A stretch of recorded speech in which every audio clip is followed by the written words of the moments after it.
People believe what they want to believe. It's a natural human tendency known as confirmation bias.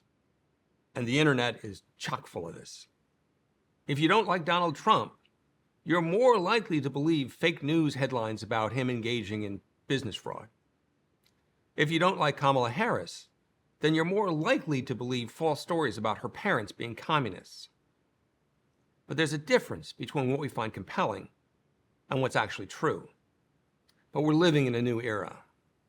An era that reminds me of the Library of Babel, a short story written by Borges in 1941. Borges imagines a never-ending library with rooms shaped like hexagons and spiral staircases that seem to go on forever. The library is filled with books made up of every possible combination of letters and punctuation, every book that could ever be written. Of course, most of the books are pure nonsense, gibberish, but some have real meaning. In the Library of Babel, it's almost impossible to find sources of truth. People believe they exist. They assume that there must be one book that deciphers all of the nonsense, another book that tells you where everything is, and a third book that justifies all the chaos. Some spend their whole lives searching for these books, but they come up empty-handed. As Borges writes, they always arrive extremely tired from their journeys. They speak of a broken stairway which almost killed them. They talk with the librarian of galleries and stairs. Sometimes they pick up the nearest volume and leaf through it, looking for infamous words. Obviously, no one expects to discover anything. The main point of the story is that even if truth exists, it might be buried under so much noise that finding it is beyond human capability. Now, the real world isn't that dystopian, but we do see some similarities in today's information age. Generative AI tools can be used to mislead people, whether it's intentional or not. We already know that foreign actors are misusing AI tools to influence our decisions at the ballot box. The threat with AI is that disinformation can be personalized at scale.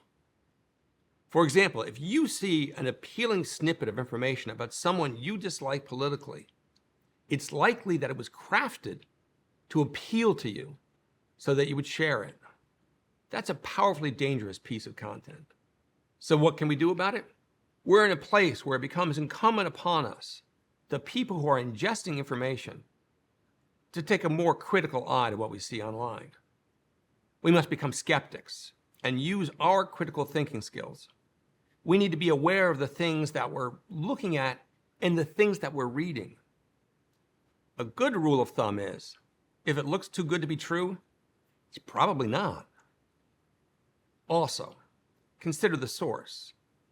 Reputable websites like established news outlets, fact-checking organizations, academic institutions, and governments are more likely to provide reliable information and admit when they're wrong. Another thing to keep in mind, if you see a questionable photo online, you can use a reverse image search tool to learn where it came from. But even with these tools, we must remain vigilant. AI-generated content will only get more sophisticated, making it harder and harder to distinguish fact from fiction. That's why critical thinking, skepticism, and digital literacy are essential skills in our modern age. It's up to each of us to take responsibility for what we consume and share. And remember, the more we question, verify, and think critically, the closer we get to the truth. Thanks. And please, please stay safe.